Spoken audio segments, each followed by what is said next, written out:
Section 1. You will hear a conversation about homestay registration between a student and an accommodation advisor. First, you have some time to look at questions 1 to 5.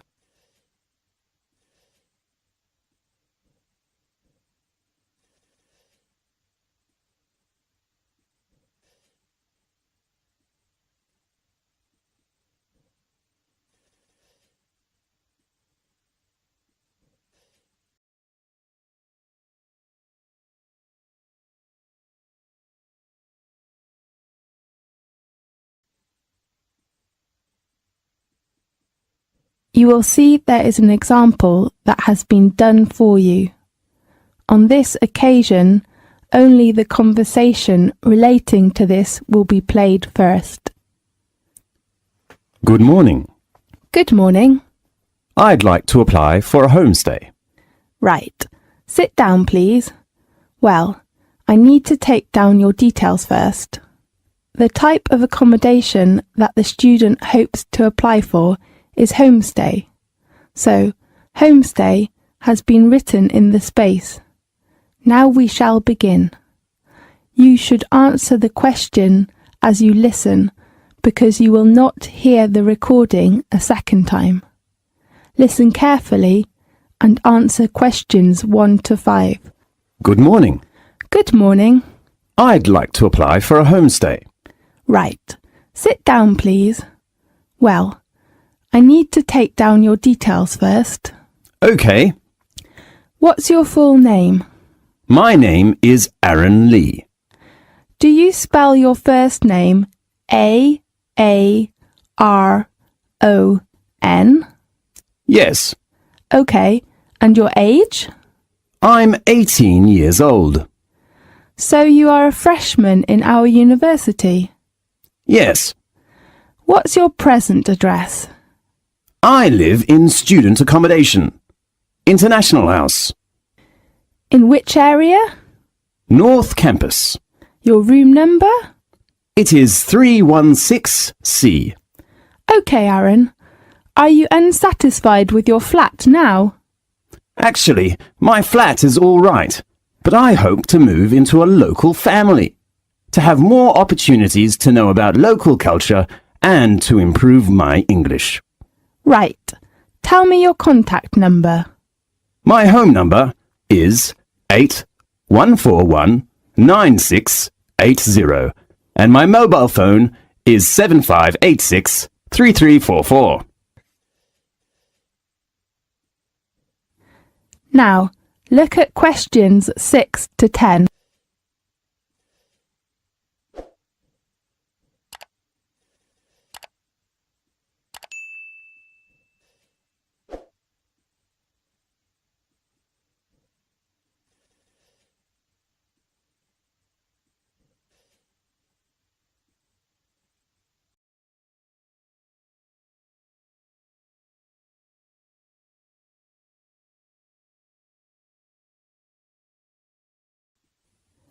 Now listen carefully and answer questions 6 to 10. Well, Aaron, can you tell me your requirements about homestay, such as food or facilities, something like that? Yes. Firstly, I prefer to live in a homestay house with a nice landlady, and I hope she would be good at cooking. All right. How about others? And I'd like to have my own bathroom and balcony. I don't want to share with others. Okay, no problem. Anything else? Oh, yeah. You know, one of my friends, Chris, who lives in a family with 3 young children, Yeah? they are too noisy, and my friend cannot study. So I hope there are no young children in my homestay house. Okay, fine. Do you need a garage? I don't drive now, and maybe I would need it in the future. Oh yes, I hope that the house would be near to campus. Okay, not far from campus. Anything else? No. Well, let's talk about the rent and the deposit. Okay. Usually, the rent of homestay is about £140 per week, and you will have to pay 2 weeks' rent as a deposit in advance. Does the rent include all bills? No, it only includes the water fee. You have to pay your electric bill and telephone bill and cable bill if you need. Right. When would you like to move in? As soon as possible. Well, I hope to see a house this weekend. How about this Saturday? Is it the 6th of October? Right. OK, I know. Do you have any other questions? No, that's all. Thanks for your help. You're welcome. Goodbye. Goodbye. This is the end of section 1. You now have half a minute to check your answers.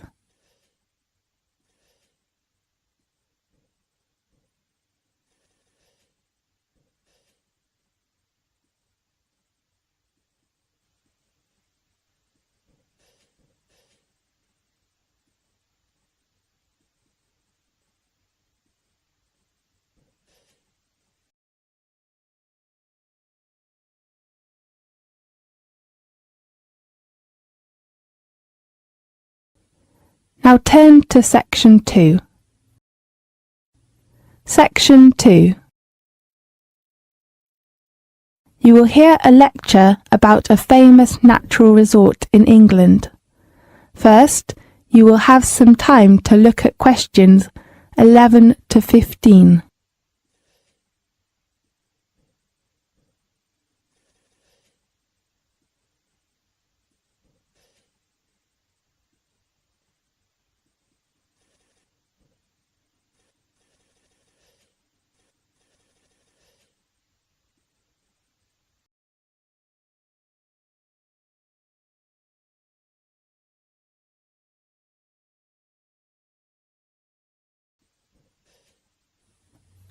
Now listen carefully and answer questions 11 to 15. Welcome, everybody, to the Guide for the Peak District. Situated in the heart of England and covering parts of 6 counties, the Peak District is a place of outstanding natural beauty. It is just 5 miles from the Sheffield city centre. A short break or longer holiday will allow you to explore some of England's most spectacular scenery, and in the towns, villages and hamlets, amongst the prettiest in the country, you will find a warm and genuine welcome wherever you go. Every taste is catered for, and many exciting activities are available. Here are some highlights of the most popular places to visit. For the most active people, the following areas offer you excellent opportunities for walking, strolling, rock climbing, caving, cycling, and hang gliding. The first place I'd like to introduce you to is Bakewell.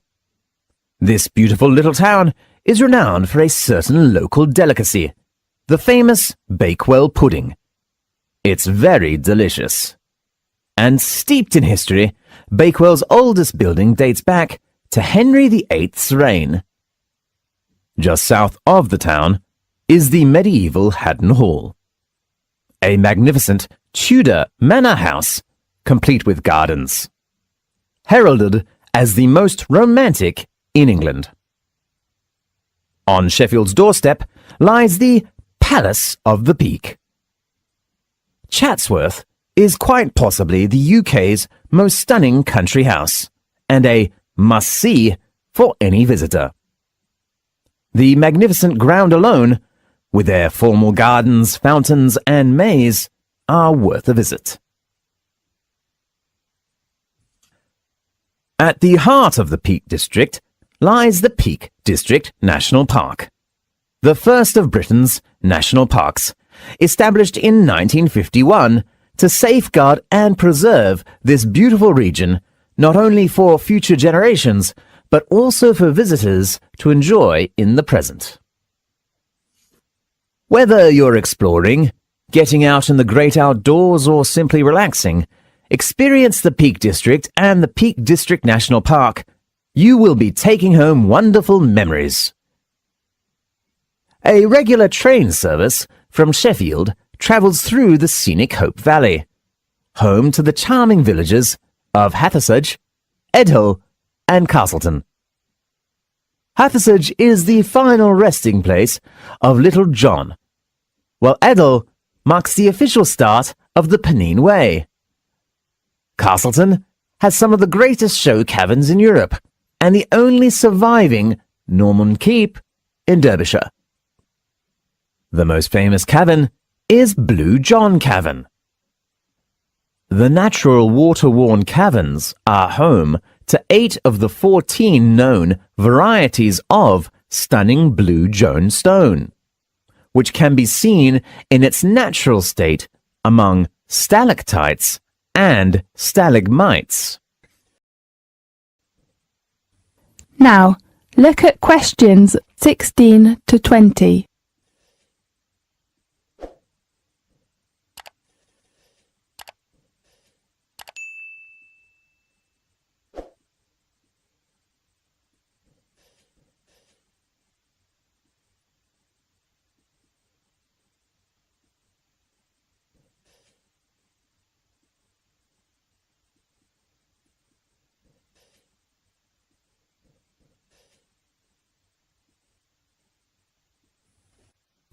Now listen carefully and answer questions 16 to 20. Further south, the craggly gritstone edges and limestone valleys of the Derbyshire Dales offer endless opportunities for walking and cycling. Please be aware that all children must be accompanied by an adult. There, many charming villages and larger market towns are famous for specialist shops offering everything from handmade chocolates and ceramics to antiques, designer clothing, and equipment to tackle the great outdoors. You could pick up some wonderful souvenirs for your friends. Perhaps the most magnificent and certainly the best-known stately home in England, Chatsworth, is home to a private art collection which represents 4,000 years of European culture and craftsmanship, from ancient Greece to modern works by British artists. Everything about Chatsworth is on an impressive scale, from the sumptuous interiors to the breathtaking gardens and the 1,000-acre Capability Brown designed estate is one of the most beautiful and historic man-made landscapes in Britain. The last resort I hope to recommend you is the beautiful village of Eyam, where there is a tragic tale. In 1665, a tailor in this small village received some cloth ridden with infected fleas from London. The village decided to quarantine itself, but a third of the villagers died. That is known as the famous Plague Village. There are several reminders of this dramatic event, and Eyam Hall tells a vivid story of those fearful months. Eyam Hall is a small but charming 17th century manor house with a cafe and craft workshops in the centre of Eyam. It has been over 50 years since Britain's first national park was established in 1951. Every year, lots of visitors from all over the world come here to relax and enjoy the natural beauty. So if you feel tired, bored about your work, study, or even the city life, why not visit the Peak District? You will find what you need there. This is the end of section 2. You now have half a minute to check your answers.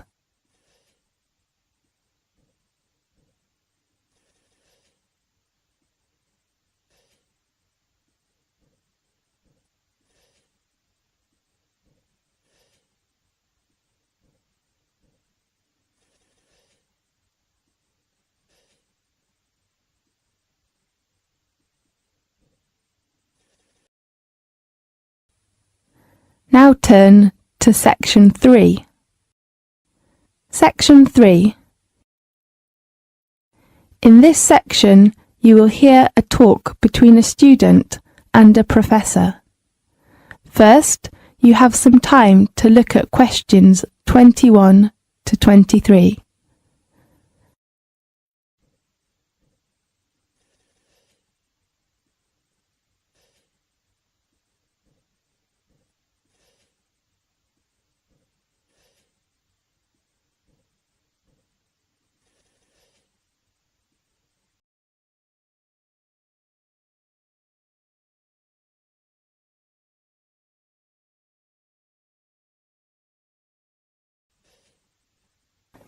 Now listen carefully and answer questions 21 to 23.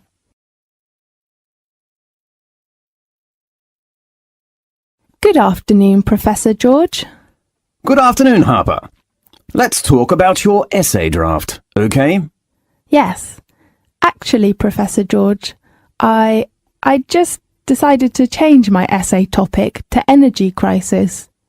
Oh, I don't think you need to change the topic. You know, environmental protection is much better than that one. Oh, really? I'm glad to hear that. In your mind, that's a good work? Yes, I think so, but there is still lots of work that needs to be done. Oh, yes, of course. I'm just very anxious to hear what you think of it. Well, the first one.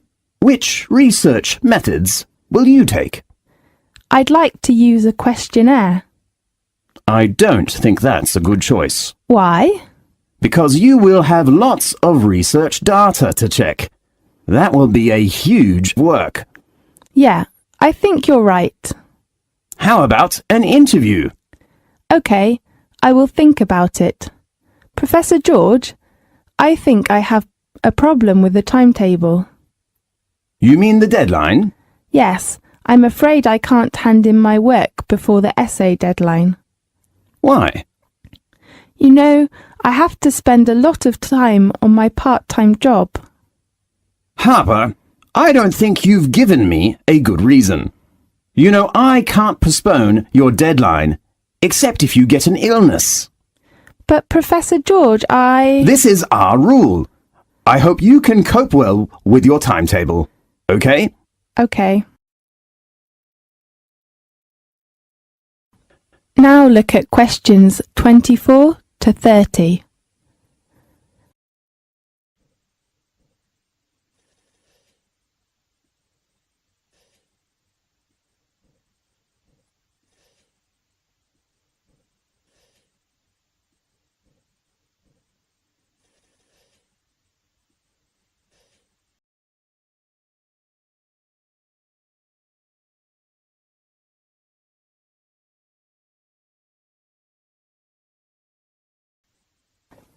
Now listen to the tape and answer the questions 24 to 30.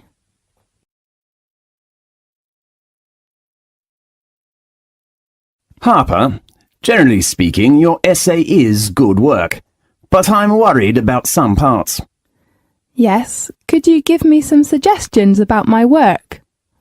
Well, let's start with the purpose. I think it is not bad. You represent your idea and the reason for this work, but What should I do? it's better for you to make them clearly. I mean to strengthen them. OK, the purpose needs to be stronger. Oh, and what's your opinion about the structure? I think your structure is very clear. I do really say, well done and go ahead. Thanks very much. I'm so glad to hear that. That's okay. How about other problems with my essay? How do you think your personal experiences as a background affects your work? Oh, it is just my question. I'm not sure whether I should write them. I can see why you put it here, but it really isn't relevant to your arguments. My advice on this is that you take them out. I think you're right. Anything else? No, just go ahead. Yes. How about other requirements, such as format or something like that? Well, Let me see. Oh, yes. Your way of handing it in. I heard we must send our essays to you by email. Is that right? Yes, that's right. Before your deadline, let me check. It is... Oh, here. It is on Friday, the 30th of October. Right. I will hand in my essay on time. Good. And you have to print your work by laser printer. Why? We will store all of our students' work, so good quality is very important. OK. Oh, Professor George, should I do the proofreading before handing in my essay? Yes, proofreading is necessary. You should check your grammar or spelling or format before handing in your work. OK. And your references. You must make your references clearly, and that's very important. OK, I know. Thanks very much for your help, Professor George. A pleasure. How about your presentation? This is the end of section 3. You now have half a minute to check your answers.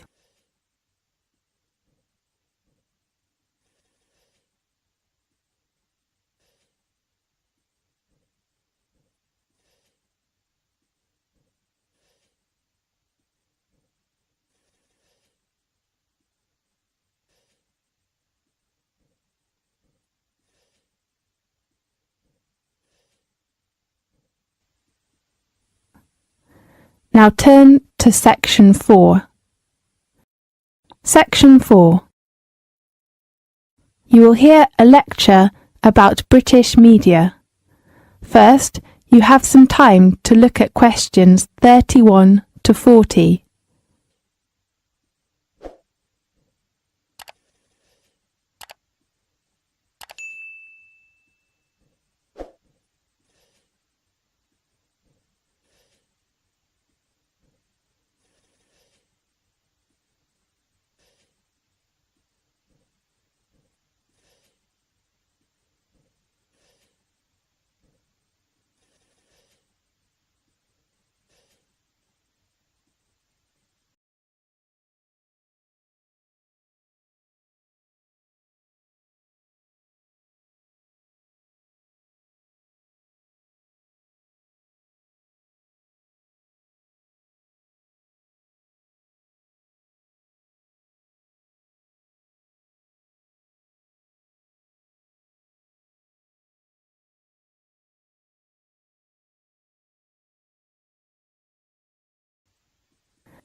Now listen carefully and answer questions 31 to 40.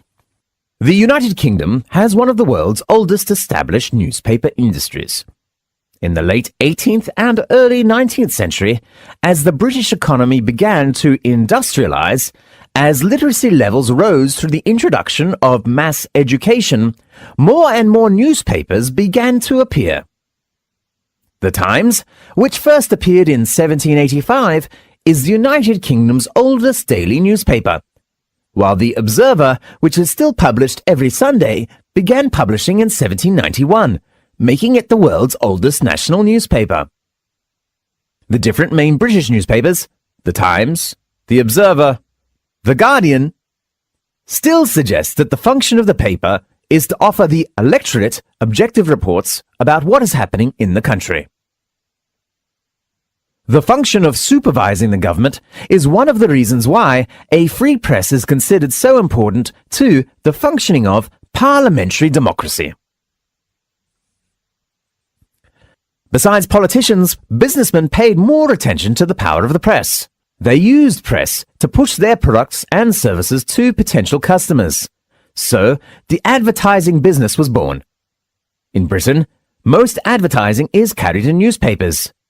Companies use the press to sell products. People use the press to look for a job or to buy a house. All the British media must follow advertising codes, which ensure that advertisements are legal, honest, and truthful, have a sense of responsibility for consumer and society, and respect the principles of fair competition. British newspaper culture is unusual in the extent to which class and educational differences are reflected in the newspapers people read. In other developed countries like Japan and the United States, newspaper reading is a habit of mainly middle class. However, in Britain, the lower classes are also regular readers. There are more than 1,500 different newspapers which cater for a wide range of political to educational views. Britain has one of the highest levels of newspaper sales per head of population in the world. Although most newspapers are financially independent of political parties, they also express some political views. The quality press not only publishes most serious and in-depth articles of particular political and social issues, but also expresses reviews about high culture for readers with well-educated and within the middle class. The most left-wing of these newspapers is The Guardian. You will often hear people on TV or in daily life refer to Guardian readers.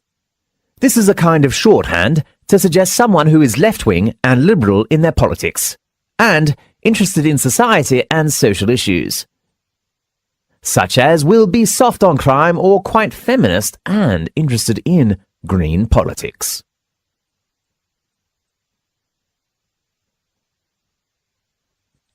The other category of national newspapers is the tabloids, which people usually call the gutter press. It often carries some scandals about famous people, whether in politics, entertainment, or sport, etc. The stories are short, easy to read, and usually rely more on opinion than fact. One feature of the tabloid press, which has become a national institution, is the Page 3 girl, a picture each day of pretty, scantily clad young women. The broadcast media, television and radio, are tremendously important to British national life. According to Record, British people spend 4 to 5 hours a day watching TV.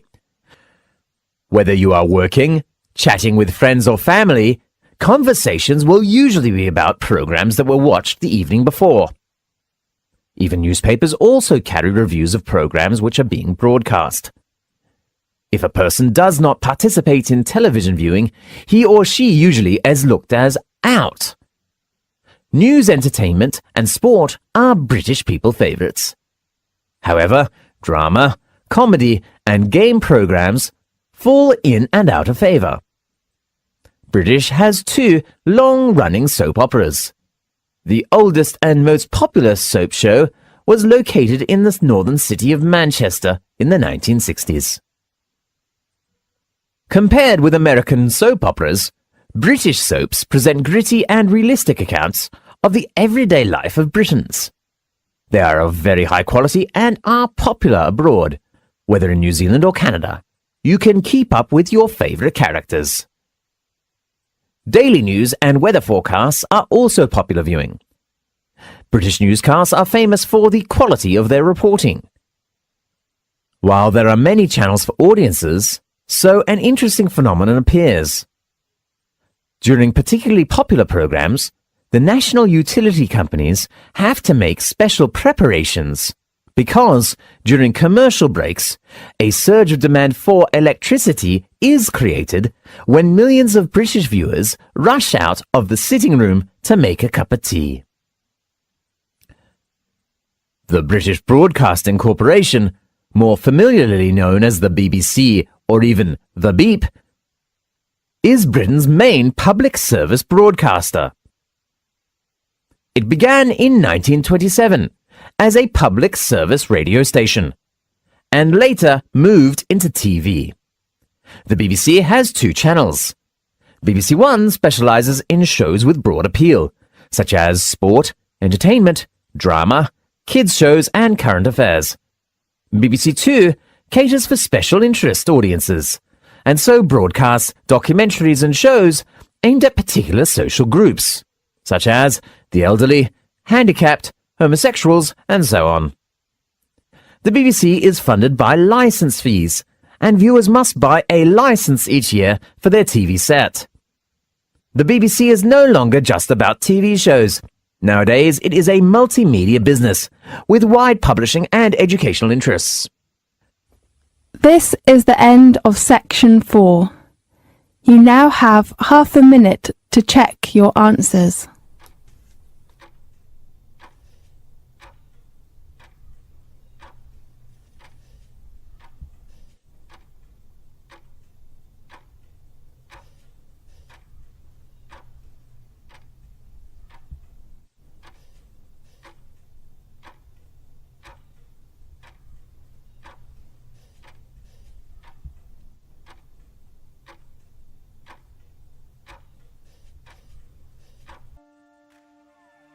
This is the end of the listening test. You now have 10 minutes to transfer your answers to the listening answer sheet.